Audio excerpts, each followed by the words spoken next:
መጽሐፍ ቅዱሳችን በአንደኛ ሳሙኤል ምዕራፍ 3 ላይ አንድ ሳሙኤል ስለሚባል ብላቴና ሲነግረን በእግዚአብሔር መቅደስ ያገለግል እንደነበረ ደግሞ እሱ ብቻም አይደለም እዛው የሚውል የሚያደር ከናቱ ለእግዚአብሔር ተላልፎ የተሰጠ እዛው መቅደስ ውስጥ የሚኖር ኤሊንና ልጆቹን እግር በእግር እየተከተለ የእግዚአብሔር ሥርዓት ምን እንደሚመስል ለማወቅ እዛው የተገኘ ልጅ እንደነበረ ይናገራል። ነገር ግን በዚህ ሁሉ ጊዜ ውስጥ ሳሙኤል ገና እግዚአብሔርን አላወቀም ነበር ይላል። ይሄ ማለት በሌላ አገላለጽ ዳቦ መጋገርን፣ እዛ ቦታ ላይ ዘይት ሲያልቅ መጨመርን፣ ማንደጃው ላይ እንጨት መረብረብን፣ የመስዋዕት አይነቶችን ወዘተ ያውቃል። ግን እዛ መቅደስ ውስጥ የሚመለከው እግዚአብሔር ማን እንደሆነ አያውቅም ነበር። የእግዚአብሔር ቃል ገና አልተገለጠለትም ነበር፣ ራእይ ገና አልተገለጠም ነበር ብሎ ይናገራል። ዛሬም ብዙዎቻችን በተለያየ የአገልግሎት ዘርፍ ውስጥ እንሳተፋለን።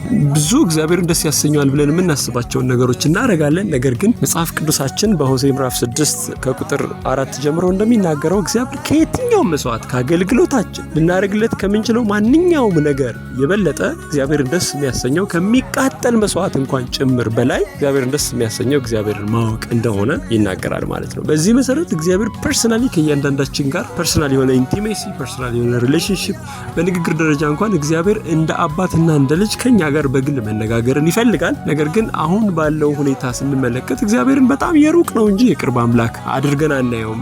ይህንንም በማሰብ ይመስለኛል አብዛኛው ሰው ትንቢት፣ ነብይ ምናምን የመሳሰለው ነገር ከተባለ የሚሄድበትን የሚያደርገውን አያጣም። ነገር ግን እግዚአብሔርን ፐርሰናሊ በቃሉ እንዲሁም ደግሞ በመንፈሱ በሌላም እንዲሁ እግዚአብሔር ሊናገር በሚፈልግባቸው መንገዶች ለመስማት በተፈጥሮ ሁሉ እግዚአብሔር የሚናገረውን ነገር ለማዳመጥ ግን ሁላችንም የተዘጋጀን አይደለንም። ይሄም እግዚአብሔርን ለማወቅ ካለመሞከራችን የተነሳ ከራሳችን ስንፍና ላይ ተመስርቶ የሚመጣ ነው ማለት ነው። እግዚአብሔር የመጀመሪያ ምርጫው ከኛ ጋር ፐርሰናሊ መነጋገር ነው። ይህንን ለማድረግ እግዚአብሔር ቃሉን በሙላት ገልጧል።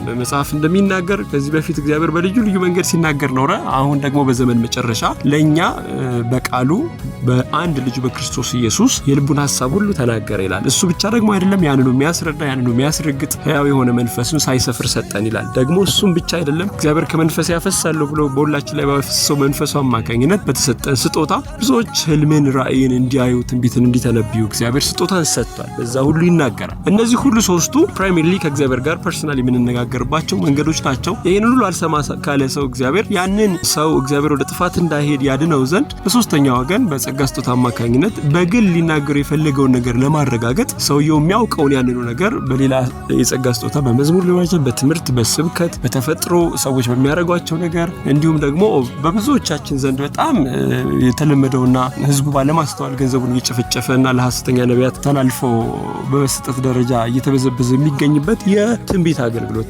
ተብሎ የሚባለው እሱ በጣም እጅግ በጣም የተወደደ እግዚአብሔር በዘመናት መካከል ሲጠቀምበት የኖረ የጸጋ ስጦታ ነው። ቤተክርስቲያን እንድትጣነጽበት የተሰጠ ነው። ነገር ግን በእጅጉ ቢያስ ሲደረግ ዘንድሮ ይታያል ማለት ነው። በዚህ ሁሉ ውስጥ ሰው አልሰማ ካለ ግን እግዚአብሔር መጽሐፍ ቅዱስ በኢዮብ 33 ላይ እንደሚናገረው እግዚአብሔር ደግሞ በእውነት በተግሳጽ ይናገራል። ሰውን በደዌ በመምታት በቅጣት ይናገራል። በዚህ ሁሉ ውስጥ ስቲል ሰው አልሰማ ካለ ልቡን ያደነደነ መጽሐፍ እንደሚናገር ይሰበራል። እግዚአብሔር ዛሬም ይናገራል። በምን መንገድ ይናገራል የሚለውን በእውነት እናስተውል ዘንድ ደግሞ እግዚአብሔርን አጥርተን መስማት እንችል ዘንድ ልጅ ሆነን በመወለዳችን ምክንያት ከአባታችን ጋር ለመነጋገር የተሰጠንን ያን ፕሪቪሌጅ በአግባቡ እንድንጠቀም ደግሞ እግዚአብሔርን በመስማት በማስተዋል መመላለስ እንችል ዘንድ እግዚአብሔር ረድቶኝ በዚህ ከስር ሊንኩ በተቀመጠላችሁ አድራሻ እግዚአብሔር ረድቶኝ ያስተላልፍኩት መልእክት አለ። እሱን እንድትሰሙና በእውነት እንድትባረኩበት እግዚአብሔርን በመስማት እንድትባረኩበት ጋብዛችኋለሁ። ጌታ ኢየሱስ ይባርካችሁ።